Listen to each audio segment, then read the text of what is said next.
This is NBC Palm Springs. Welcome back. For most people, it's the biggest investment they will make, buying a home here in the Valley. When it comes to buying and selling, it's a mixed bag. For April, home sale prices were up while existing home sales dipped. Here with an update is Scott Newton, president of the California Desert Association of Realtors. It's good to have you with us. So why this kind of little imbalance here? Well, you know, it's not really that huge of an imbalance. I mean, we are seeing a little bit lower inventory rates right now. So, but prices remain slightly up, which is nice. But sales have gone down slightly. So. And so, does that mean that people are not, you know, in a big hurry to sell, but they are staying here and they're not just, you know, coming down here for a couple of years and then moving on? Yeah, I think more people are staying in their homes a little bit longer. We're seeing them stay in homes a little bit longer than they normally did than 10 years ago, possibly due to the recession and a variety of options that people have had in their life. But people tend to be staying in their homes a little bit more than we'd like them to. We want them to move more often, right? Well, you want them to move up, right? Right, move up or move down, or just, either way, but not away. Yeah. No. So with prices, with people getting a little bit more for their properties now, that is probably based on inventory. And so why is inventory not as robust as it maybe should be? Well, I think that, you know, it's a good question. We would love to know the answer why more people aren't listing their homes right now. But, you know, more people are trying to stay in their homes, like we just said, you know, a little bit longer. But what about, you know, new construction? There's not as much. We would need to be doing more new construction in this valley, for sure, because more people are moving here. Right. The demand is high. However, new construction is still a little bit low, so we don't have as much new construction. We do have some new construction sites. We have the new Ranch Mirage Sun City, which is beautiful, but there are other ones out there as well. Yeah. Interest rates are so key in selling. As soon as they start ticking up, that kind of slows the market a little bit. It does. So what's the situation with interest rates at this point?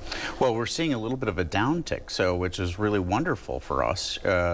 Interest rates have dropped below even 4% right now, so really? Yeah, 3.9, 3.82, depending on the loan it's going on right now. Yeah. But we're seeing those rates drop, which has been very good for the marketplace, so it makes it good for buyers out there. What's one of the big mistakes that people make when they are putting their house up for sale? Is it not staging it right? Is it price? What?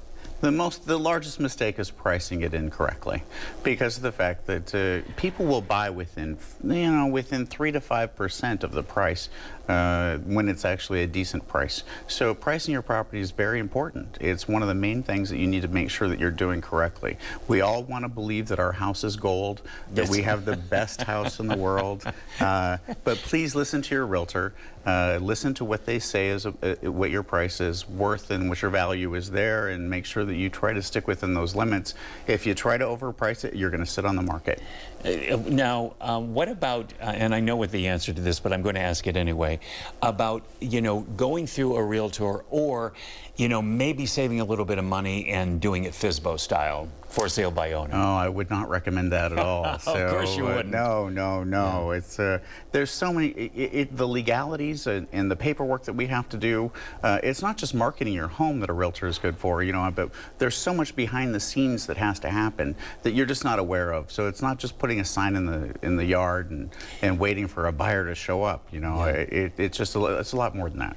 And if people are, you know, from the outside coming down here, I think one of the trickiest things is to find a realtor that you trust, because it really is a game of trust. Otherwise, it doesn't work. I agree. And so what are some of the things a person should ask a potential realtor before they sign on? Well, I think that you should interview 2 or 3 realtors before you sign on, just to check with them, because personality is very important. You're going to have to work with that person on a very personal basis. So you want to make sure that you connect with that person and that you understand them, and that that person can tell you things that are bad and that you can understand that, and good things too. Yeah, you know, you need to be able to see both sides of the coin with your agent. Yeah. So. Because everything isn't great and everything isn't bad. Right. Yeah. Right. Somewhere in the middle. Somewhere in the middle, right? Well, Scott, good to see you again. It's been a year since I think we chatted last time. That's right. It was wonderful to see you too. Same here, and thanks for the update. We'll have you back. Thank you. All right.